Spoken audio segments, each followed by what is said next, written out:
H5N1 हम बात कर रहे हैं बर्ड फ्लू के बारे में, जो अभी कुछ ज़्यादा ही फैल रहा है।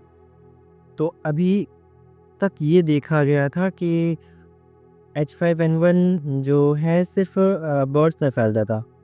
पंछियों जैसे मुर्गे या बत्तख में बहुत ज़्यादा फैलता था। अदर भी पंछियों में फैलता था।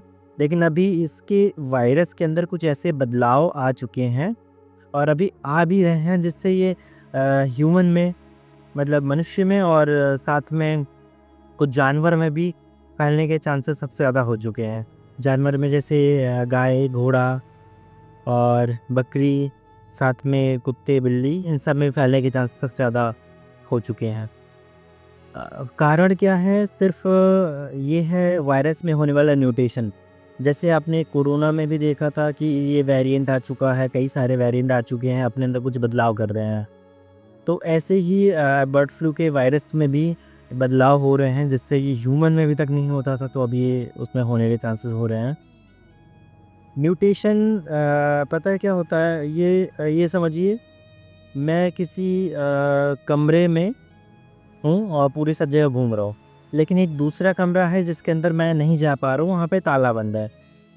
तो मैं कुछ ऐसा चाबी बनाया जिससे उसको उस दरवाजे में लगा के मैं अंदर घुस सकूँ।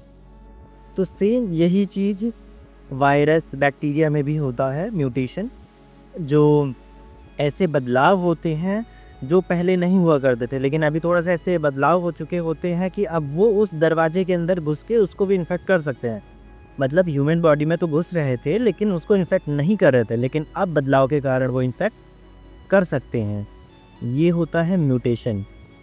और म्यूटेशन बहुत ही खतरनाक होता है क्योंकि ये लगातार अपने आप को ऐसी चीज़ें बदलता रहता है जिससे हर टाइम किसी और जीव में खतरा लगातार बढ़ता जाता है या उसी जीव में खतरा बढ़ता जाता है, जिसमें कुछ एंटीबायोटिक्स जो पहले काम कर रही होती है उस टाइम वो प्रभावशाली नहीं रहते। फिर उसका कुछ और ही मेडिसिन उसमें यूज़ किया जाता है जो उसको मारने के लिए प्रभावशाली हो। कैसे फैलता है? इसमें आपको ये ध्यान देना पड़ेगा कि जो पंछियाँ हैं उसके लार या मल, साथ में जो का रक्तस्राव हो रहा है, किसी भी तरह का स्राव हो रहा है, उससे दूर रहें। अगर चिकन आप यूज़ कर रहे हैं तो जितना हो सके उससे बचें, ज़्यादा अच्छा रहेगा। प्रिवेंशन के तौर पे आप ये सब हाफ़ बॉयल एग या जो ऑमलेट होता है, हाफ़ फ्राई ऑमलेट यूज़ ना करें। अगर आप चिकन यूज़ कर भी रहे हैं तो उसको अच्छे से पका के ही इस्तेमाल करें। पोल्ट्री फार्म में साफ़-सफ़ाई का रहना बहुत ज़्यादा ज़रूरी है। अगर कोई एक पंछी मर रहा है, उसके साथ-साथ कई पंछी मरते हुए दिखाई दे रहे हैं, तो उसकी जाँच ज़रूर करवाएँ। इसमें मृत या जैसे मरे हुए पंछियाँ होते हैं, उससे दूर रहेंगे तो ज़्यादा सही रहेगा।